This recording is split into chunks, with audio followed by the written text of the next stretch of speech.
Between 1960 and 2007, the amount of plastic in the total solid waste stream increased from 1% to 12%.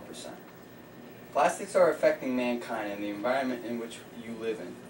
Chemicals in plastics are being digested into the bodies of humans as well as animals. We as a population should limit our use of plastics and work on properly recycling them. Today, I would like to discuss with you 3 points. First, the buildup of plastics in our environment are causing devastating effects to the environment, including the organisms that inhabit the surrounding area. Second, we need to limit our use of plastics. Find alternative materials other than plastics to use, materials that are more natural and 100% biodegradable. And we need to learn to recycle better and not litter. Third, when we realize the impact plastics have and how we can help reduce the negative impact, we will witness a more beautiful environment, a healthier, safer environment, and we will not witness the destruction of our planet by plastics if we follow this plan. I am the president of CORE, the Council of Realistic Ecologists, as well as a well-rounded researcher who has studied the effects of plastics on the environment. Let's start first by looking at the effects plastics have on our environment. The obvious negative effect plastics have on this environment is that they endanger wildlife physically and chemically. Plastic debris can get lodged in the throats of organisms, causing them to suffocate. Plastic debris can also be laced with chemicals that can cause some serious injuries by poisoning the organism that comes in contact with it. Plastics don't just harm wildlife, they're harming humans as well. In the February 2008 Scientific American, an article titled "Plastic, Not Fantastic, Food Containers Leach a Potentially Harmful Chemical Known as Bisphenol A, a major ingredient in plastics, healthy for children and other living things?" written by David Bellow, states that the CDC data shows that 93% of 2,157 people between the ages of 6 and 85 tested had detectable levels of BPA byproduct in their urine. That same article also explains that BPA mimics estrogen, binding to the same receptors throughout the human body as natural female hormones. And tests have shown that the chemical can promote human breast cancer cell growth, as well as decrease sperm counts in rats, among other effects. Plastics in the environment can facilitate travel of invasive species that can have detrimental effects on the environment.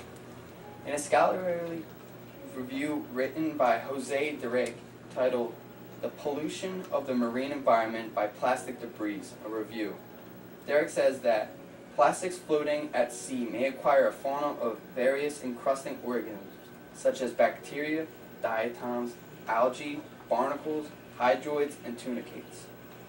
Interestingly enough, in the journal Scientia Marina, Mercedes Mazzio wrote an article titled "Drifting Plastic Debris as a Potential Vector for Dispersing Harmful Algae Bloom Species." In it, he states, "A detailed microscopic examination of the plastic patches identified benthic diatoms and small flagellates around 20 micrometers as the principal organisms attached. Potential harmful diflagellates also recorded, as well as resting site cysts of unidentified dinoflagellates."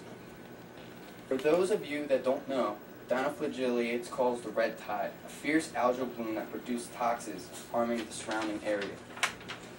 Now that you guys know the negative effects plastics have, let's talk about how we can prevent them.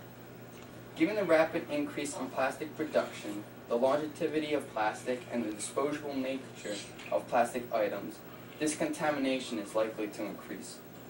This, of course, is if we continue using plastics and allowing them to be improperly recycled.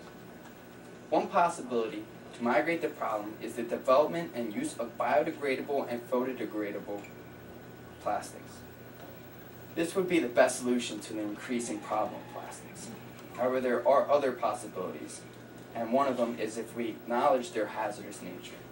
Chelsea Rushman published an article in the journal Nature titled "Policy: Classified Plastic Waste as Hazardous," and states that If countries classified the most harmful plastics as hazardous, their environmental agencies would have the power to restore affected habitats and prevent more dangerous debris. People need to think globally and act locally. Instead of buying plastic materials or simply littering without thought, stop and think about how it will affect the whole world. Start getting involved in environmental groups, or simply just pick up litter you find on a daily walk, especially plastic litter. All these ideas will improve the natural environment, thus improving the lives of numerous organisms, which brings me to my final point. In the long run, we will see a much more cleaner and healthier Earth if we follow this plan. The beauty is just a beginning if we follow the steps of reducing the use of plastic. Organisms that inhabit this planet, including humans, will be healthier due to the lower concentrations of BPA that comes from plastics. This will cause less problematic issues, including less cancer risks, less fertility issues, and much more. The ecological health of ecosystems will increase. There will be less travel of invasive species, less chemicals, and therefore more productivity, considering organisms have a chance to flourish. I hope my remarks today have changed your opinion on plastics or further justified your belief towards their hazardous potential. As we near the end of this discussion, keep in mind that we as a population should limit the use of plastics as well as work on properly recycling. First, we need to realize that the devastating effects plastics cause on the environment and its inhabitants. And second, we need to come together, work on using less plastics while working on littering less. And third, we need to realize that if we follow this plan, we will see a better Earth that leads to a healthier lifestyle. None of this can happen unless we as a population band together and work on making this right choice. Before asking for a plastic bag at Wawa, take a moment to think. Ask yourself, can I carry this one object without a bag? Before kicking a plastic bottle down the street, ask yourself, wouldn't it be better for the Earth if I just put this in a recycling bin? Simple decisions can change the world. You just have to think. Based on my knowledge of the scientific data, there is a reason for caution. I have made a decision for myself not to use them. Thank you.